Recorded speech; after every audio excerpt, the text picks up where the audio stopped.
What if I told you Red Bull didn't lose a championship because of pace, not because of strategy, but because they waited too long to make one decision? Because according to Helmut Marko himself, Max Verstappen would have won the 2025 F1 championship if Red Bull had sacked Christian Horner earlier.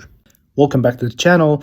Today we're asking the uncomfortable question: did Red Bull cost Verstappen a Formula 1 championship? Coming into this season, this was supposed to be straightforward. The fastest driver on the grid, a team that had dominated Formula 1, a championship that looked inevitable. Instead, Red Bull slowly lost control, not through one bad race, but through hesitation, distraction, and internal instability. And in modern F1, that's all it takes. The Horner situation wasn't just a media storm, it was a performance problem. Leadership distractions, split focus, delayed technical decisions. Formula 1 development works in tight windows. Miss one update cycle, and you don't just lose lap time, you lose direction. While rivals pushed forward aggressively, Red Bull stood still, and Max Verstappen started fighting the car instead of fighting the field. This is where the consequences get bigger. There's a growing belief that the instability around Horner directly contributed to Adrian Newey's departure. And losing Newey isn't just losing an engineer, it's losing the brain behind Red Bull's dominance. Even if Newey had already been considering his future, the uncertainty at the top made staying far less attractive.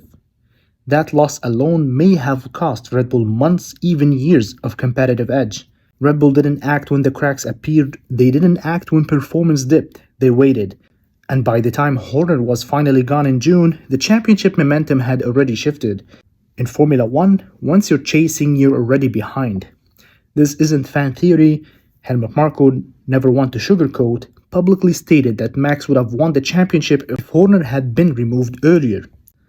That's not hindsight from social media. That's Red Bull admitting the delay mattered.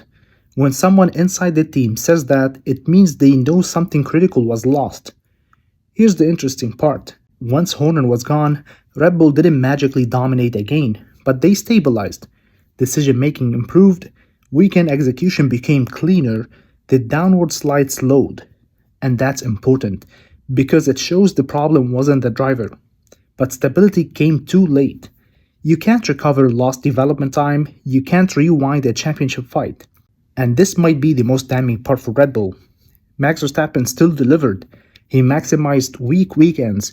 He extracted results the car didn't deserve. He kept the title fight alive longer than it should have, and he capitalized on McLaren's mistakes.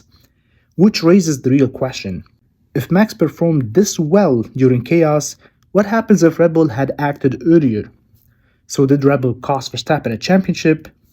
Not because they lacked pace, not because they lacked talent, but because they waited. They delayed decisive action, they allowed instability to grow, and in doing so, they may have lost both a championship and Adrian Newey. In Formula 1, hesitation is fatal. So I want to know what you think. Did Red Bull cost Verstappen the title, or was the damage already inevitable? Let me know in the comments, and if you want more deep F1 breakdowns, hit the like button and subscribe for more F1 analysis.